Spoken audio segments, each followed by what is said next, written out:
Right. Don't do anything weird now. Just kidding. That would be like half of everything. When you're ready you and do. don't talk. Okay. Ready? Yeah. Huh? Yeah. All right.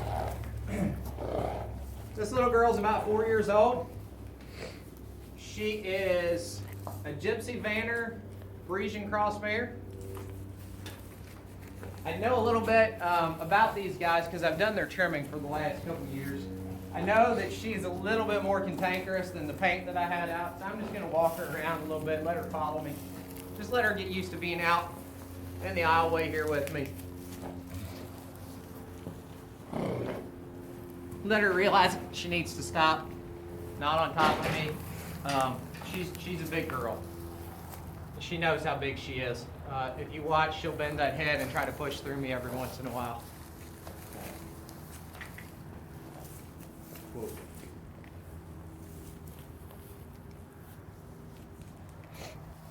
Toss my rope up. I've got the tail of my rope hanging off the same side I'm mounting. You can see a loop in it. You'll notice I never grab inside that loop. Just not a good practice. If that rope were to get twisted and your hand gets stuck and you're on the ground being drugged, don't ever put your hand in a rope. I can't emphasize that enough. Always keep your hand around the outside of both pieces of your rope if you have it looped like this. Explain why you're doing that. I'm doing this just to kind of let her get a feel for me, kind of give her a heads up. I'm about to get on her back. I don't really expect her to respond very well this first time. She's a big girl. She knows how big she is. And she's had her way for the last couple years here. So. Whoop, whoop, whoop, whoop. Easy, honey. Easy, honey. Don't bite me. You saw her bring her head around to my leg. She had her lips on me. She'd really like to get a piece of me. I'm not kicking her. Just bringing that leg up. Softly enforcing that she needs to keep her head off the side here, not on me. Very gentle. Everything we do is very gentle. It's all a part of linking up here. It's all a part of having a partner when this horse comes home, not a pet. A lot of people will tend to spoil their horses. Feed them, treat them, love them.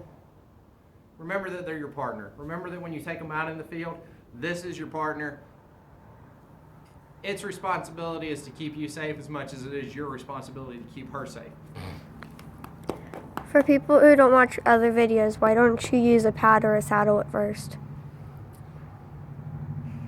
Same reason I don't lunge every horse that comes in here. I don't see a reason in scaring a horse to ask a horse to do something. A lot of guys you'll see will come and they'll throw the pad at it and throw it over its head and under its belly. Some horses you need to desensitize that way. 9 out of 10 horses you don't. If a horse is willing, keep that horse willing. Don't punish it before you ask it to do what you want it to do. I've had horses come in that were trained on a lunge line that don't know anything else but that lunge line, and it's taken weeks to get them out of that mentality. You have to lunge them to get on them. You have to lunge them when you stop. You have to lunge them to cross that creek. You have to lunge them to cross over that log.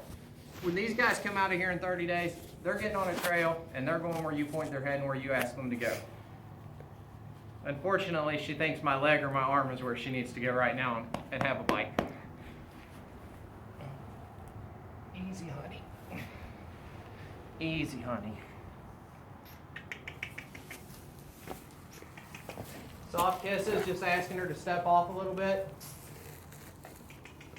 A little bit of leg, see if I can get her moving, not much.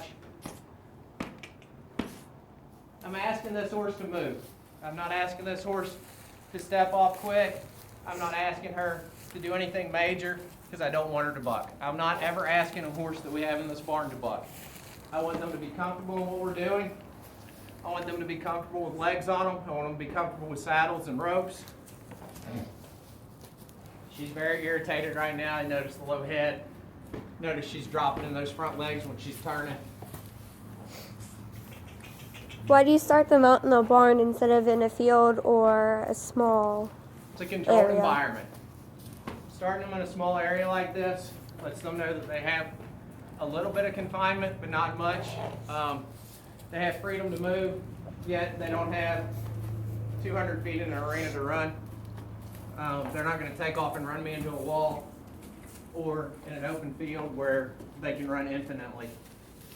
We'll be out in the field within a week on this horse and on top of as well. And they'll be listening to the reins. They'll be listening to the legs.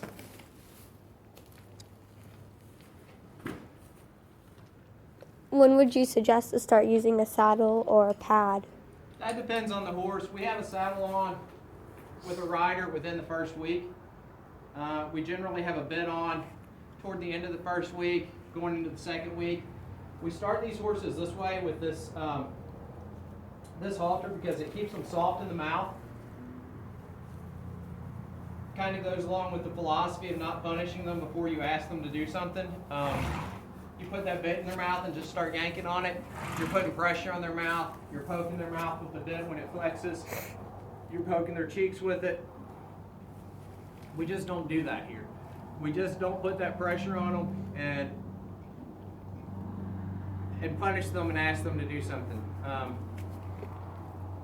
Everything is free will with them this first week. Everything is laid back. You get a horse that's comfortable with you. You'll get a horse that'll start to follow you off like this without having to give that tug on the halter.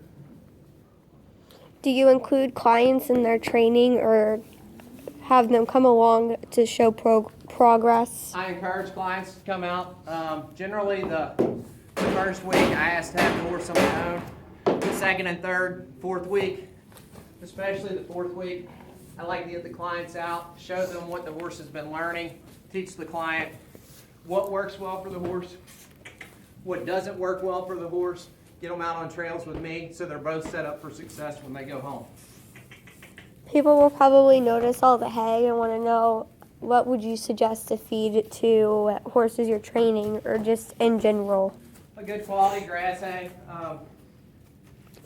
orchard grass, brome mix, an alfalfa orchard grass mix. Give them plenty of feed in their training process. They're going to burn calories. They're going to work muscles that they haven't worked. Do you think it's okay to constantly use grain? That depends on the horse and what your pasture type is. Some people feed grain year-round. Some people have a good enough pasture and a hardy enough horse that doesn't require having grain year-round. Okay. When would you say it's okay to start gradually taking your horse out into arenas and open fields? Depends on the rider. Depends on how well the horse is moving along. You can see she's getting a little bit irritated with me on her back right now, but she's still moving along pretty free. We like to put good brakes on horses, and what I mean by that is we like a horse to stop with a slight tug on the bit and a whoa, a good sit-down stop on them where they're not pulling against us. Whoa. Once I feel comfortable that we have that whoa gear and we can stop, that's when we start going outside. That way, if the horse were to balk, if it were to buck, it were to get upset, then it would be real easy for us to get it back under control and not lose that horse or get it or ourselves hurt. I know you can never wear tennis shoes when you're riding, but for beginning horses, is that okay? Or would it be best for people to wear proper riding boots or even spurs? I would wear proper riding boots. Spurs, I wouldn't recommend for everyone to use.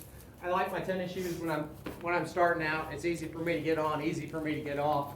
I can kick out of a stirrup quick if I need to. These tennis shoes have got an air pocket on them. It kind of sticks out a little bit in the back. Gives me just a little bit more of a heel, but a soft heel. And then that kind of helps me to ask them to move without having to kick them hard. You don't want to be kicking your horse hard in the ribs, asking them to move. You want them to move free. You don't want to be punishing them to ask them to do what you want them to do. Come around. For many beginners, you're expected to kind of have the chaps and the Western cowboy type look. Would you say that's common or acceptable? And would you suggest having others with you when training? I suggest riding in what's comfortable to each person that's riding. Some people feel more secure with chaps on. A riding vest. If you're a beginning rider, I definitely recommend a riding vest. I don't have a helmet on, as you can see. Wear a helmet, kids. I'm old school and I'm hard-headed. I recommend you have a helmet. Everyone should wear a helmet if you want to keep your brain where it belongs. Once you get to the point in life where I'm at and your head's been beat up so much, I don't know that there's a lot more screws I can knock loose. You're probably thinking that by watching this video on me on these horses on their first night here as well. You know. Pro tip, wear riding boots and helmets for safety purposes. Get up. Whoa. Whoa. Whoa. Whoa. She's still fighting. I'm still going to be in her face. I'm still going to hold back on that halter. She stopped. She gets her reward. The reins come down. You're very clear with your language, diction, and making sure that you're aggressively telling the horse to stop when the horse is starting to get out of control. Not aggressively. We don't Not like like the word hard aggressive. key, high key, but like We're asking. Whoa. passively kind. That just sounds bad. Okay. She stopped for me again. She's relaxed. She's got her reins. And that's her reward. Would you say that being clear in what you want is key? Yes, being clear on what you want is key. Whoa, whoa. She stopped, and she can have her reins. A lot of times I see riders with their reins up here. They're holding the back of their reins. They're pulling into their belly. What I can tell you with that is, if you can poke yourself in the belly, you're setting yourself up for trouble. Because if I can hit myself in my belly with my reins, I'm holding back too far on them for one. I'm probably leaning forward in my seat, which is telling the horse to move forward. And faster. If I get in trouble and my reins come up here and it's at my belly, now they're around my head, what am I going to do? Yikes. Most people Don't try that on a horse on the first day. Do I'm not. fairly comfortable with this horse. That's the only reason that I even showed that. Get up. For most people, you commonly think of the Western saddle, which is the one with the horn. What do you have to say about how beginner riders use those, especially when preferring to hold the horn instead of the reins or wrapping them around the horn? The horn is not designed to prevent you from being on an injection seat. The horn is not designed for you to hold all day long and to be there just for safety. I've seen people reach for that horn. They're coming off the saddle. Their foot's out of the stirrup. They're reaching and they're reaching. Now their hands are going through the stirrup. Now they're hung up and they're getting drugged. You never want to be in the mindset that you have to reach for something. We've got a little bit off subject here. You can see what I'm doing with her. I'm just asking her to turn. I'm giving her a little slight pull on her head. It's the same thing as when I'm asking her to stop. You can see up here, I'm asking, she's turning her head, she gets the loose rein. Turning her head, she gets the loose rein. That's how we keep these horses soft in the mouth. That's how we train these horses to listen and ask what we want them to do instead of having to tell them to do what we want them to do without having to force them.